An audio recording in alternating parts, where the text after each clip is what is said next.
Let's get back to the jobs numbers. The White House reacting with this statement. Press Secretary Caroline Leavitt saying, quote, today's jobs report reveals the Biden economy was far worse than anyone thought and underscores the necessity of President Trump's pro-growth policies. During his first weeks in office, President Trump declared a national energy emergency to make America energy dominant again, pledged to cut 10 regulations for every new regulatory action, and outlined a plan to deliver the largest tax cut in history for hardworking Americans.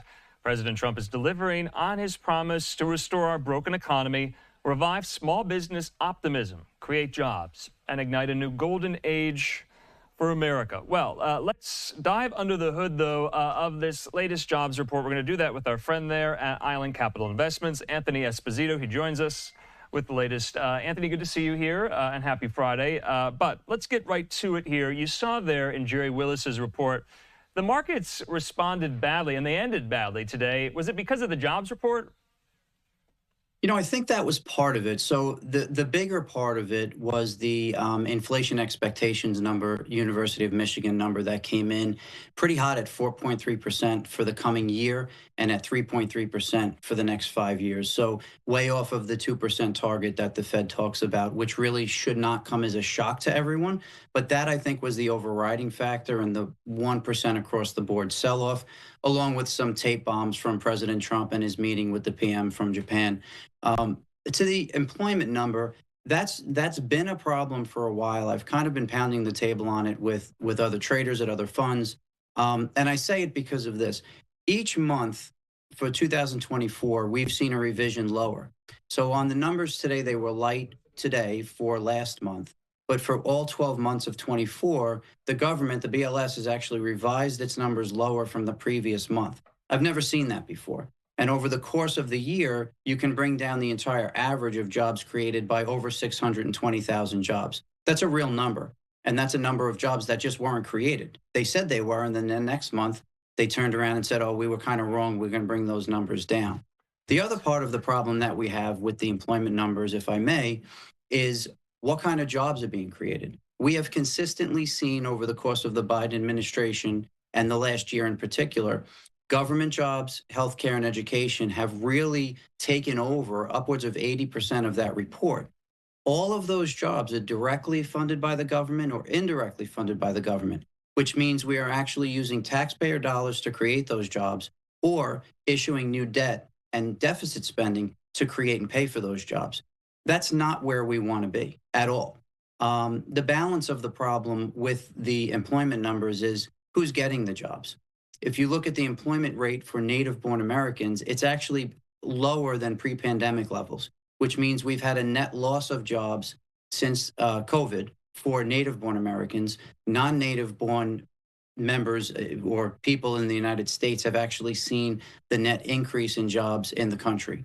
So the job numbers that we've seen have not been real. They've all been revised down. The type of jobs being created are actually inflationary because they're adding to government spending, and native-born Americans are not getting the jobs. Yeah, to your point, the kind of type of job that is created each and every month, I have in front of me 32,000 total jobs added last month. They were government jobs, to your point here. So you can argue kind of the merits of that type of job or that type of profession here. But in the meantime, when you talk about, you know, how imprecise sometimes the Department of Labor and the Bureau of Labor Statistics are in these jobs numbers. I've been covering them each and every month, and I think I just learned today, and correct me if I'm wrong, the prior month's report only kind of encapsulates the first 2 or 3 weeks of the month. That is where they take the data from, correct? I don't know that, to be perfectly honest with you. I thought it took the entire month in. I know that they cut off their data for the year for 24 as they do these revisions again. That will happen in March. So we need to wait a full year out to see what the balance of 24 look like in full revisions, which is a problem. So the cutoff in the month, I have not heard that, but it could be true. Yeah, Anthony, also, let's talk about the upward and downward revisions. So January acts as kind of a reset. It's the benchmark revision for the year prior. I also, though, have this, that in 2024, the economy actually created 589,000 fewer jobs than the estimates reported. That's a big revision downward. But in the last 2 months of 2024, November and December, I have in front of me that there were upward revisions. In November, 49,000, December, 51,000, almost more than 100,000 jobs here. And I know this is a lot of data. This is a lot of statistics and numbers here. Help us make sense of that. What's the bigger picture here? You cited that the fact, on average, less jobs were created than more last year, right? Yes, absolutely. So what we've seen is an entire job market where revisions have been downward. And within that, we've seen upward revisions with government jobs. And that's exactly the problem, to the point I was making earlier. The upward revisions that you're talking about have all been government funded jobs, not public sector jobs, private sector jobs, excuse me. So again, the employment situation on a whole revised down.